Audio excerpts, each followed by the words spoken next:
You can say everything in the lab, you can describe everything in the lab, but until you get out here and you actually interact with these species, you don't really get the full taste of what we're trying to do here.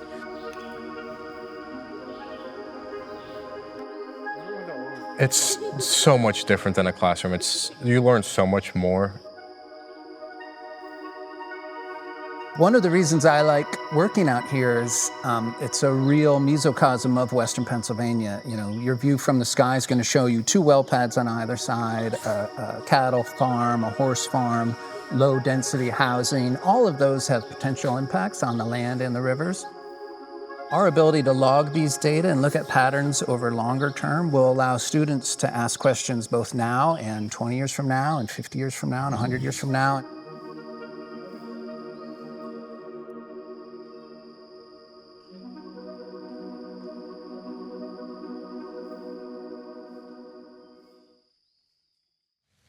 The standard university biology classes teach through textbooks, but this one is a little bit different. An education from this university takes place in the great outdoors. Just 5 miles from Washington and Jefferson College in Pennsylvania is the Abernathy Field Station, 57 acres of woodland, streams and wetland donated by the Abernathy family in 2017. Over the years, the facility has been able to expand and thrive thanks to funding from numerous donors and from the Washington County Community Foundation. But here's what makes Abernathy unusual. It's not a pristine wilderness. It's situated between a cattle farm, a horse farm, 2 fracking pads, and a coal mine. And that's not a limitation, it's the point. For W&J students, this is more than a location for the occasional field trip. It's their lab. I'm here at Abernathy Field Station to meet some of the students and teachers who are using this incredible outdoor laboratory. Undergraduate biology research at W&J focuses on developing the research questions, conducting the literature review in the background, and conducting the entire scientific process. So this is very similar to what one would do in the 1st or 2nd year of a graduate program. EREN, Ecological Research Education Network, is a network that was funded by the National Science Foundation. With the EREN model, we incorporate the generation of authentic data into our classroom. So our students in our laboratory courses come to the field station, collect data, and then these data are contributed to global databases. At Abernathy Field Station, we're focusing on the measurement of trees and their response to climate change across the globe. We're working with a permanent forest plot project where all of the trees within 20 by 20 meter plots are marked, measured, and remeasured every 1 to 3 years. And from those data, students are calculating the amount of carbon that are being sequestered within these plots. The idea of EREN is simple but powerful. Short research projects run by undergraduates across the country that, when taken together at a national scale, produce publication-quality datasets. The field station's continuous monitoring adds environmental context that helps make those datasets even stronger.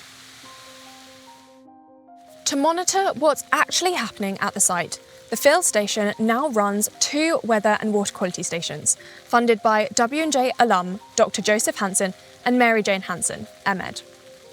One of the stations focuses solely on water quality measurement, while the other records both weather and water quality conditions. So this is one of your 2 water quality systems out here in the field station. Talk me through why you installed this. So we use this for a lot of faculty-led projects, but also students can use the data for their own projects. Essentially, we have a water quality station, which is there. That sensor measures water temperature, water level, conductivity, and then a weather station that measures a suite of atmospheric variables. And what we love is this is being communicated in real time to the web, where students in our biology classes, environmental studies classes, but potentially chemistry, statistics, all have access to the data. Temperature is a master variable in biology. A lot of processes are dependent on temperature. And so whether that's water temperature or air temperature or the interactions thereof, it can be used for lots of research questions. So whether that's like, rates of leaf decomposition or growth rates of insects, it's super useful.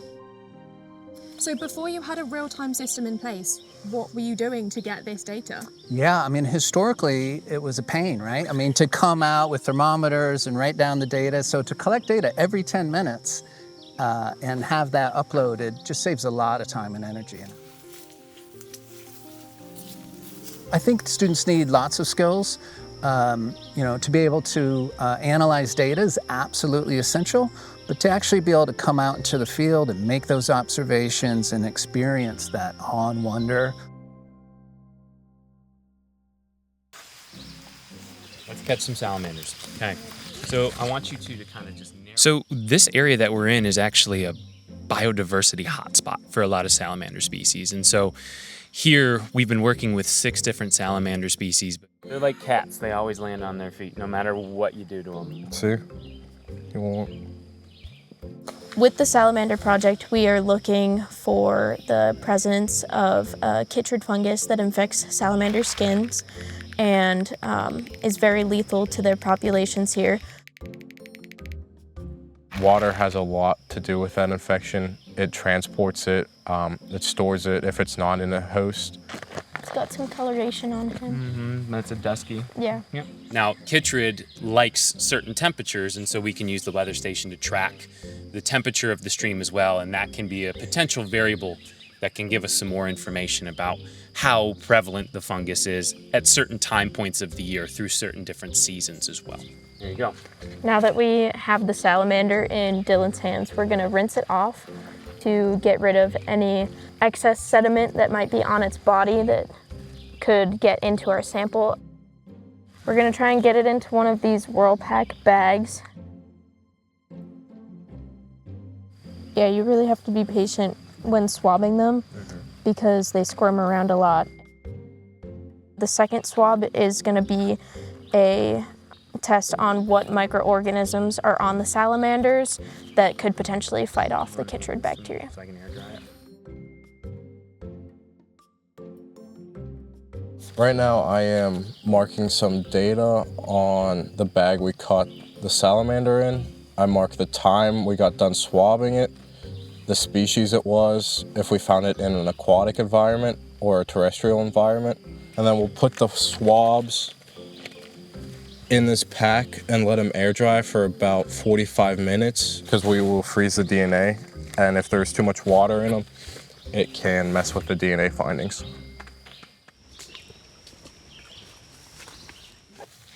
Once students start noticing the biodiversity around them, something changes. Data and time in the lab tells one side of the story, but being outside and actively engaging with nature, that's not something you can replicate. And the value this provides, not just to students' learning, but also to their well-being, is something that's acknowledged in the W&J's wellness program. So all my classes relate to humans in the environment. Some, like this, involve more traditional hard science and data. But some, like fly fishing or connecting nature and wellness, focus on just the benefits of getting out to a place like this, even if you're not collecting data.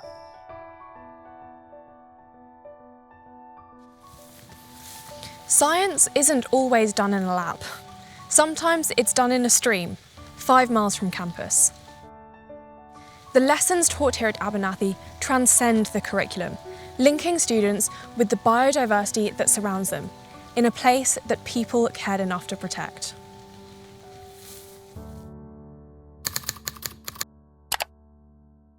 NexSens. Better data. It's never been easier.